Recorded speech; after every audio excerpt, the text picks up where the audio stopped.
Today on the Dolby Institute podcast, we're speaking with Academy Award winner Emerald Fennell and her team behind Saltburn, which is, without question, one of the wildest films you will see this year.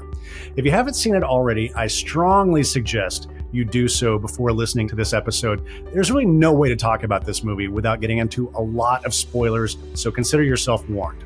Saltburn could be described as a darkly comic, grotesquely beautiful, dramatic thriller that is literally dripping with sexual tension and creeping dread.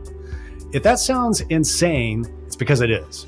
I saw the premiere of Saltburn at this year's Telluride Film Festival, and the audience had such an amazing reaction to the movie. As I was watching it, I was thinking, oh my goodness, I want to have this team on this podcast to talk about this wicked, wicked movie and its incredible track. So I'm really happy to be in conversation today with not only Emerald, but supervising sound editors Nina Hartstone and Elam Hoffman, production sound mixer Nina Rice, and re-recording mixers Adam Shrivner and Jasper Thorne. Just a quick note, right after we started our conversation, Emerald's computer had some issues, so she literally jumped down the hall into Nina Hartstone's hotel room for the rest of the conversation. I wanted to start our talk by asking writer-director Emerald Fennell about her inspiration in making the film.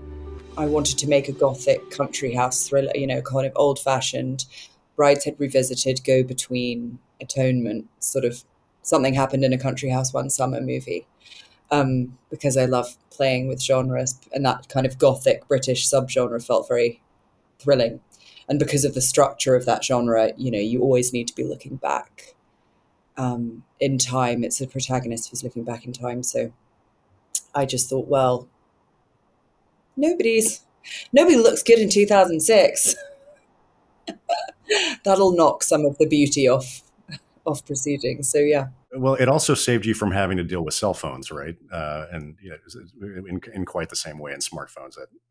I suppose so. In quite the same way, yes. Although they did exist, of course, for those of us who had BlackBerries, and Facebook was already existed. But I think I suppose, yes, you're not worrying too much about those things, although choosing the BlackBerry, all of us reminding ourselves of the BlackBerry ringtone was quite harrowing.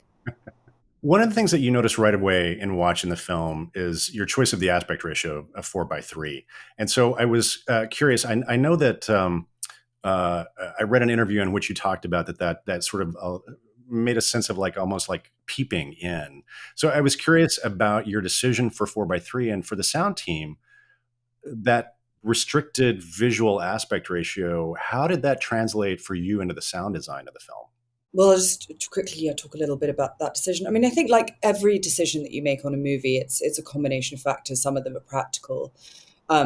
Archie and Jacob are both 6'5", which makes practically shooting with other actors quite complicated. So that's sort of you're kind of not going to be looking kind of anamorphic lenses necessarily. But I think, I guess we felt that our references were quite formal. So we were looking at Caravaggio paintings, Joshua Reynolds, looking at the house, it's quite tall and square. We also wanted a lot of very, very, very close-ups. And obviously the squarer the format, the more face you get and the less background. And it's just a natural process of trying and seeing what works. But obviously the more height you have, the more headroom you have, the more Nina's life becomes complicated. That's right. And my boom ups were having to retrain their brain, because you think, oh, it's a 40, and then you go put the boom in, it's like, I know you're well in shot. And then just having to ease off, and then just having the boom up sort of just really ride the frame either underneath or around it, to get the right sound and perspective of the shot as well. So were you able to use, the boom mic as much as you wanted to, or did you rely a little bit more on lavaliers, or how did that go? In my mix for our wides, I played a boom and tickled a little bit of radio mic in personals. And then as we got in, it was mostly all booms mixing on set. Yeah, just to give that, that space and, the atmosphere that we're in, like the big grand halls and stuff, and outside and that sort of thing. Yeah. I definitely want to get into that, but I was curious just about for your response to the question about the aspect ratio, and did that affect at all the way you approach the sound design for the film? Yeah, I mean, it probably affected the mix more than the design. I would suggest it was quite interesting when we got going with it. I mean, on a very basic level, just panning things around, it sort of feels like the controls are more sensitive. So you're kind of like things are going off the screen, and you don't have to move things as much, because the picture's smaller, right? So it was kind of interesting getting to grips with that. But beyond that. When there's like punch-ins and stuff, to like Emerald was talking about with the close-ups and stuff, it affected that a bit as well. It kind of adjusted how we, what the focus was of the shot and focus was of the sound. So yeah, it's a subtle difference, but it is a difference nonetheless. And I think it made the film, it made it dialogue focused in places, and it also, the other thing it did was allowed us more width on the establishing shots, and with our ambiences and stuff like that, which play a big part in the mix. They feel wider because the picture's in the middle, and you can expand the sound out bigger than it. So that's something you can't normally do on a cinema, 235. It doesn't do the same.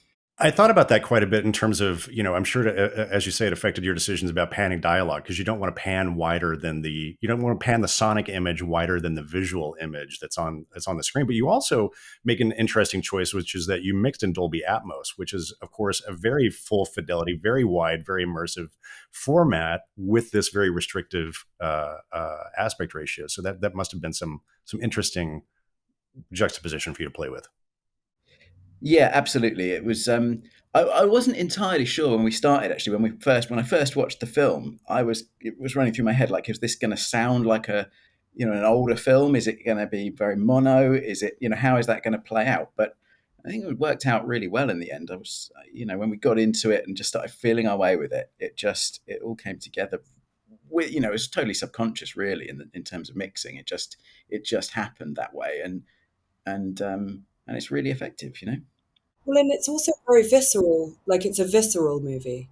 So even if Dolby Atmos isn't kind of being used, like, even if it's not kind of immersive all the time, when you choose, the decisions to make it immersive really hit very hard.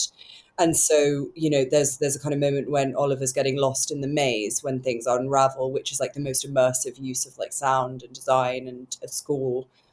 And it just hits so different because it's, we've really kind of like held back before then. And just in terms of like, all of Elam's work, like all of the kind of the sticky, intense, sort of visceral sexual stuff, that hits a lot harder the more immersive it feels. Yeah, so the team had lots of fun, didn't they?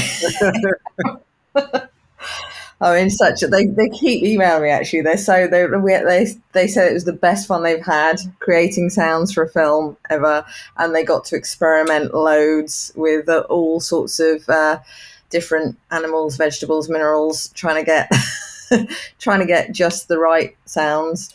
And I think the whole sort of being very close to an actor and their performance, you go from the very intimate, in some of those moments with the aspect ratio, you go very close and you can hear the breath or a lip smack and things. And then you really have that contrast of from the intimacy and the audience leaning in to the grand scale of some of the bigger sequences and the times where we did get to really kind of move the sound around the room. There's so much to unpack in what you're talking about. But one of the things I noticed when I saw the film again is just, I think that the aspect ratio and Emerald, the way you use close-ups in the film, it puts so much pressure on poor Nina Rice. The dialogue is so crystal clear and hyper articulate in the film, and it was such a pleasure to listen to. So it's kind of rare sometimes that we have both the director and the production sound mixer on our podcast. So this is your opportunity to sing the praises of Nina Rice, who I think must have done just a fantastic job with the production sound mixing on the show. Well, Nina, indeed, always wanting to sing the praise of both Nina Hartstone and Rice. But yes, no, Nina Rice, look, her job was made impossible every day with the fact that we were shooting on location in a huge creaky house, in like incredible, like detailed close up. And and when it comes to those kinds of performances that are very intense and close, obviously the ADR is incredible in this movie too. But you're kind of wanting to when you're so close to the lips that you can see taste buds. You really do want to be using that sound on the day. And Nina, often Nina would come to me at the end and say, "Oh God, I'm not sure. I'm a bit worried about this car scene, and that we won't be able to hear things." And then we would get, we'd get into the studio and it was just perfect, and we could use everything. And it's important because a lot of the actors, particularly Barry, really work in the moment. They need to be in the moment. They want to be in the moment. And of course, he can do ADR, but he prefers to, do it on the day. So it's really, really important that you have somebody as talented as Nina, and obviously Liam, her boom operator too, and then the whole team who can capture it really properly on the day. It made all of our lives much, much easier. I'm a little surprised. It wouldn't have surprised me if you had said there's no ADR in the film. So kudos to Nina for the production capture, but also to Jasper, to Adam, sorry, for the dialogue mixing. That must have been quite a challenge to match that up. Yeah, I mean, in places, but I mean, it wasn't just me. The recordings were excellent. They were done at Gold. Who was it recorded at, Nina? Mike Tirani at Goldcrest. Yeah. Right. So the recordings were really nicely matched in, and then Nina, was really, really finessed the edit of these things before it even got to me. So yeah, I had to kind of match the space and whatnot. But the performances were seamless. The performance, it just worked, and that's 99% of the battle, really, isn't it, with ADR? So yeah, it was a bit to do, but it all went in. I was happy with it. But I've got to sing the praises also of Nina Rice here, because the recordings were excellent. And obviously, you've got some scenes of our beautiful actors without their shirts on, so she also has to get quite creative capturing their performances with mics that they couldn't wear personally. That's right. We planted so many personals, but around the set, hidden like a boom mic within the grass and stuff like that. Hats off to my. I hadn't thought about you. You had that sequence where they're all naked in the grass. So yeah, of course you had to hide mic from them. Long weaving grass on top of mics, really dress them in, and then. And you buried one in the ground, I think, or you hid it in some mud. We've buried it in the whole package. Let me guess which sequence you're talking about for that buried in the mud microphone moment. But it made it possible for that scene to work, because actually the sense of it being subterranean, that it was literally subterranean, the sound actually makes that scene, which is very visceral and visually shocking, it kind of, it makes it bearable, that it's not in kind of awful sort of metallic perfect clarity, the sound. It was one of those things that was obviously a necessity during the day, but actually turned out to be a kind of genius psychological choice also. I love that you brought that up, Emerald, because I imagine with a scene like that, for Barry's performance, you probably had a pretty closed set, right? That you needed to give him plenty of kind of space to go where he needed to go to do that scene. So yeah, I mean, and for all, there are a lot of scenes in this film that required a completely closed set.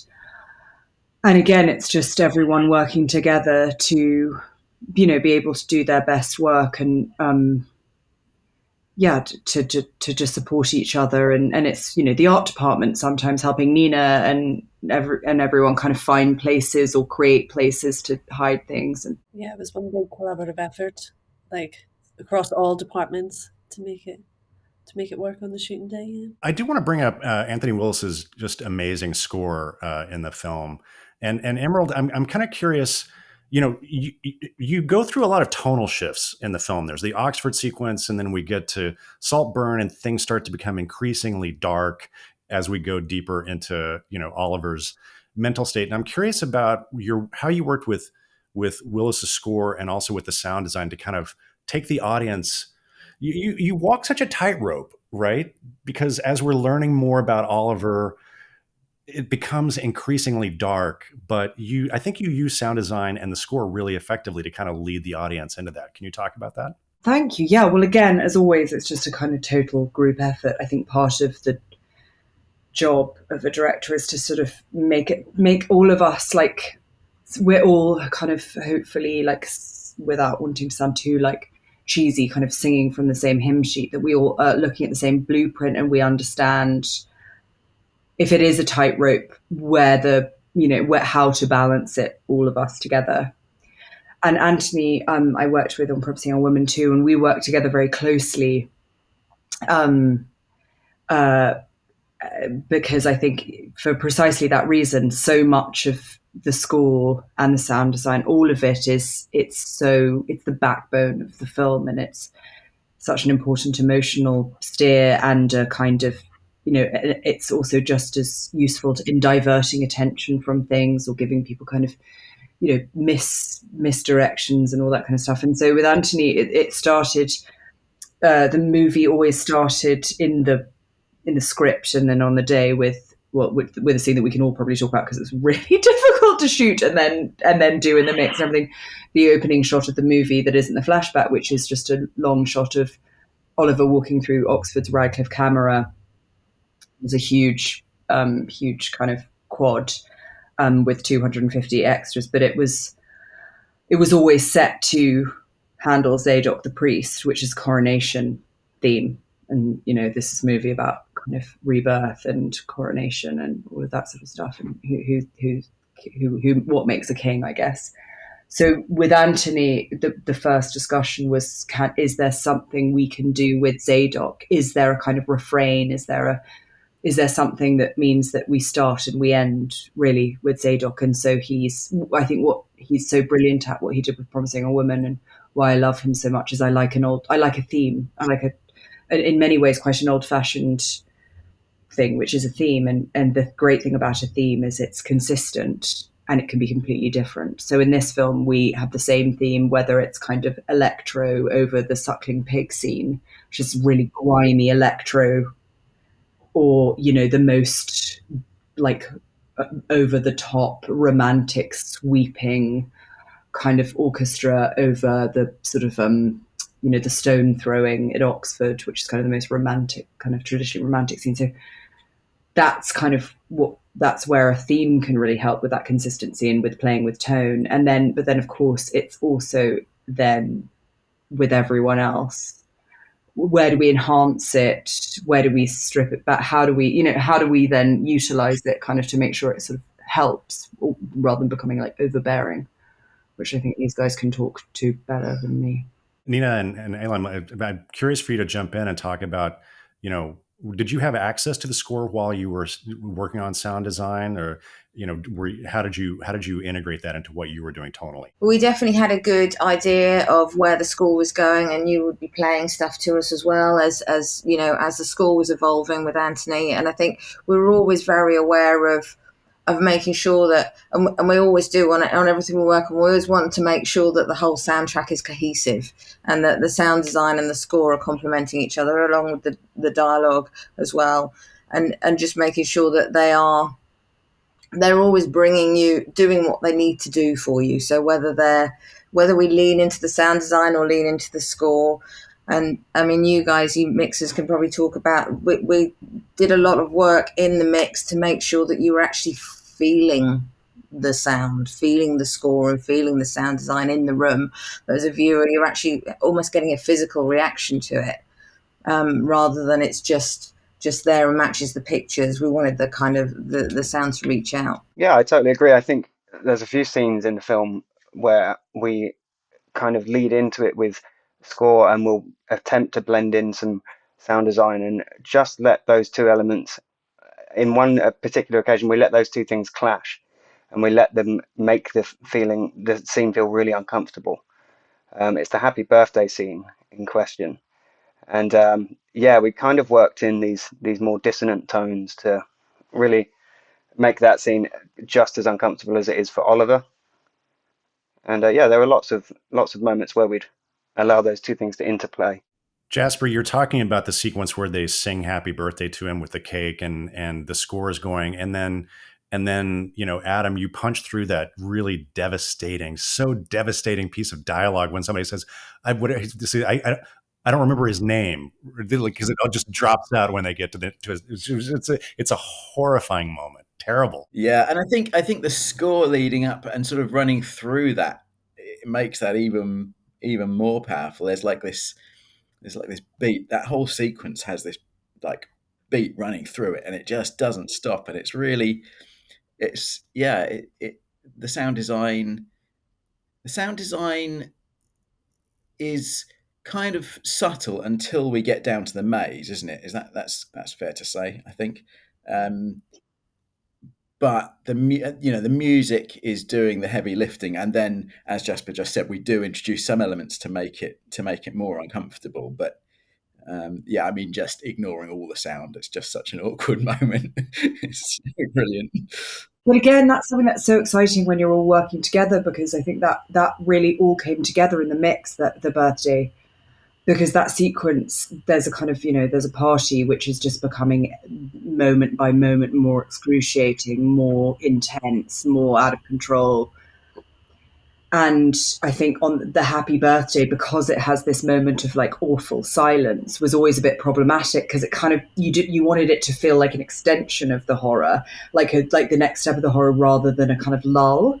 And I think we were all working together very specifically to try and make it all feel like thumb screws turning. And it was just everyone on the day, I think, like we all just sort of said, okay, well, if Jasper kind of intensifies the kind of sound underneath that kind of throb, and then if we're, if Adam's kind of just making sure that the quality of the silence, the nature of the petering out of the people singing happy birthday, the moment they realize they don't know his name, and then Anthony kind of, us sort of saying, I think actually we need that score kind of throbbing underneath everything else. And it's just so wonderful when, often until you're all there in the room together, it's really difficult to know, something's not working, but you need all of you together to kind of fix it. And it made such a huge difference to the film and the sequence. I want to follow up on something that you just brought up, Emerald, and I'll say that on our podcast we have a pretty large audience of young filmmakers, film students, people who are just starting, kind of exploring making films. And so when I always like when I have a director on, to get them to talk about how they actually communicate with their sound team and with their composer, because the both the sound design and the score in this film have such a strong point of view. And I'm kind of curious, Emerald, like, what's your conversation as you engage these artists about where you need them to go? Obviously it's an iterative process, so they don't nail it on the first try. And how do you kind of, what's that conversation, that back and forth? How do you get them, kind of guide them through this process? And obviously these are things that are very difficult to talk about in words, right? I think so. I mean, it's sort of a difficult one, that, because I sort of think I'm probably not the best person to describe my style of directing, when what I don't want to do is be like, well, of course, I'm just naturally a genius and how I communicate is perfect. I think it's actually, weirdly, without putting anyone on the spot, it's probably better to ask these guys. Honestly, they'd be more useful, I think, certainly for me, but for other directors, to know how they like to be communicated with, and what is effective and what isn't. I mean, certainly for me, a huge part of it is right at the beginning, is talking to people, meeting them, having much more like philosophical, without being too kind of grandiose, conversations, seeing their previous work, all of that sort of thing, and then it's just communicating the feeling of the film. I think with Nina Rice, we talked a lot about, and also going back to the party scene and getting that energy flowing, like from your amazing playlist from that era, and playing that back on set that day to get, to lift that energy of going into a week of night shoots, and keep the cast going, keep the crew going, and then fading it out just before action. So then we were able to get the performances clean, the dialogue clean from the artists. It was great. It was amazing. That's the thing. I think with sound, it all just, it starts from that early process, and actually working with, Emerald, I know you don't want to blow your own trumpet, but I will blow it here because actually it is, working with you on this has felt as collaborative as a journey with sound as I have ever had. And I think that the discussions that we would have in the early days, going through the film, spotting the film, taking notes, speaking regularly and talking about the score and making sure that we were all kind of, like you say, singing from the same hymn sheet, but also the whole sort of conceptually, and as you say, recording it, getting everyone on set with the correct energy, the right energy for the scenes. It's all with sound in mind, and you don't always work on a film that actually has how it's going to sound in the forefront of the process so early on. And it does feel like, definitely on this one, sound was an integral part of it, and it was a delight for us to come in and work with something that was so conscious of the sound and so thoughtful of the sound and edited with sound in mind and shot with sound in mind, and actually to be able to bring then our part to it in post-production, it felt like a great journey. Even the original Avid track that we received, we looked at it and we thought that, it's brilliant. Even the use of pop music and, just to tell you about the era, the time, you have the Cheeky Girls Christmas song, it's like such a brilliant choice of music. And we had temp score early on, and the rhythms of how things were cut, the picture was cut. We knew we had something great, and our first spotting session was hilarious. If you read our notes, we were giggling throughout and laughing out loud. It was brilliant, and we knew we had something amazing just from the start. Yeah, I must say I was warned about the Foley coming in before I mixed the tracks, and yeah, fair enough. It was a fair warning.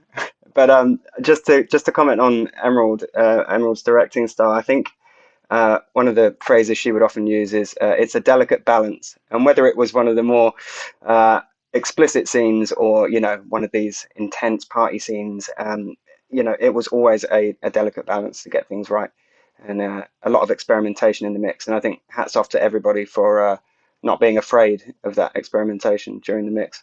Yeah, I thought that too. Is we did experiment a lot in this mix, and Emerald was really attentive to the mix.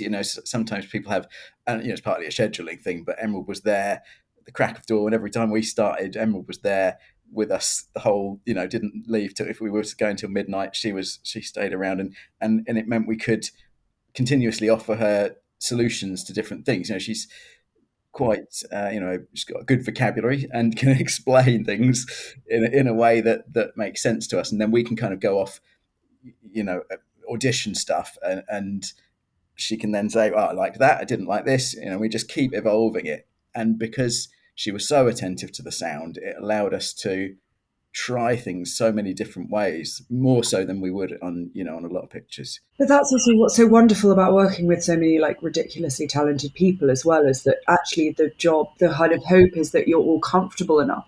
Like every step of the like filmmaking process for me, even like in a way, shout out to Victoria Boydell and Rob and Rihanna, her amazing team too, because they are brilliant their end, and so they were getting these guys some really fantastic blueprint. But it's also like partly it's that for it to be exciting and vital, you need to be experimenting up to the end. You need to be pushing, and it is a delicate balance because this is a very Gothic movie in lots of ways. It's very stylized, but it needs to also be, too much, and it just becomes kind of overwhelming. And so, but so the thing of working with lots of people who are really brilliant is what you want to do is just give everyone the space actually to try lots of different things, because sometimes you just don't know the perfect thing until you hear it or see it. And it's the same in every, for us, with Nina Rice on set, it was a similar thing always, as well as it was just like giving people the opportunity to come with, to push things a bit further and push them until they were much too far and then to pull them back.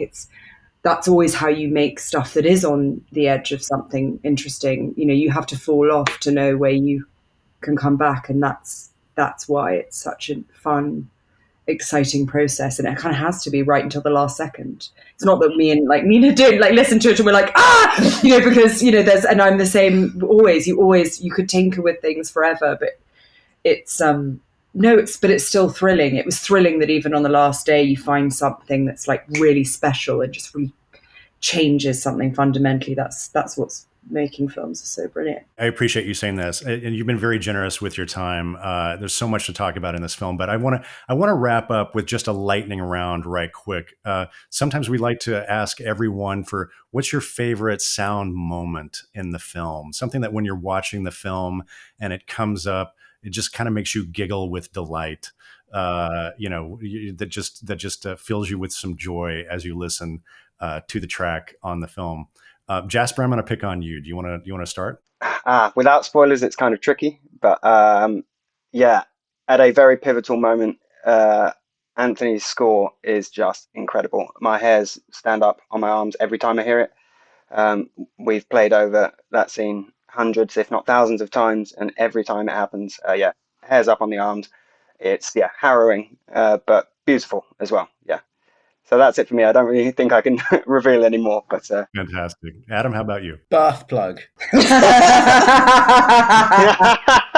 Now I have a question about that. And Nina Rice, was that production, or was that an ADR moment, or how? What that was such a particular slurp, I would say. But we did put down a few lapel mic right next to him on the bath, just out of shot.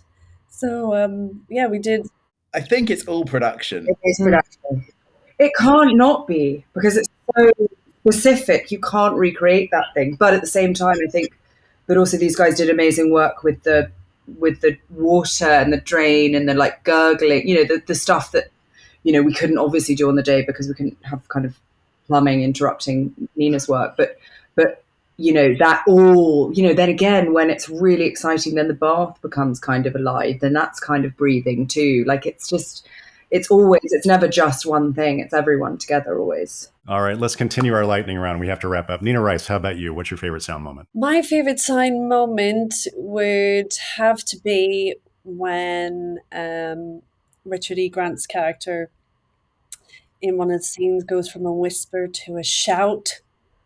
And it's just like, boom, and you're like so scared in that moment.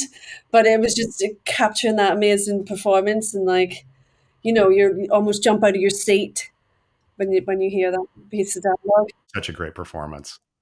Elam, how about you? The grave moment. For spoilers, we can't for spoilers, but everyone will know. That's all you need to say, the grave moment. There is a moment that never stops making me laugh, and it's when Professor Ware responds to something in a scene, and every single time he makes a particular vocalization, I'm just in pieces. So just going for a joyful, there's so many moments, but going for a joyful moment, that is one. Emerald, bring us home. Oh God, I actually think it's when Michael Gavey is eating a crunchy like a beef burger. Just the sound of a crunchy, which for American or non-British viewers is a sort of lovely 7-Eleven style chocolate bar with a very specific crunch. He eats it in such a peculiar way, but the sound of it really draws attention to the peculiarity in it, and I just love it every time. That's brilliant. Thank you guys so much for talking to us about Saltburn. It's an extraordinary film, quite an accomplishment, and just a fantastic track. It's been a pleasure talking with you all today. Bye. Thank you so much. Many thanks to Emerald, Jasper, Adam, Elam, and both Nina Hartstone and Nina Rice for joining us on the podcast today. Saltburn is playing now in select theaters and Dolby Atmos. We'll have a link to tickets, as always, in the show notes. And if you'd like even more conversations with artists and filmmakers about how they use technology to tell their stories, please be sure you are subscribed to us, the Dolby Institute podcast. You can find links to our show on all the major podcasting platforms, including the video version on YouTube, in our show notes. Or you can simply search for Dolby wherever you get your podcasts. And if you're curious to know more about the Dolby Institute, head on over to dolbyinstitute.com. There you will find information about all of our programs. You can access the entire library of episodes of this podcast, and you can sign up for our mailing list. Until next time, thanks again for joining us. This is the Dolby Institute podcast. I'm your host, Glenn Kaiser. Our producer and editor is Michael Coleman. Our executive producers are Amanda Schneider and Jack Ferry, with additional editing by Matt Nixon. Thanks for joining us.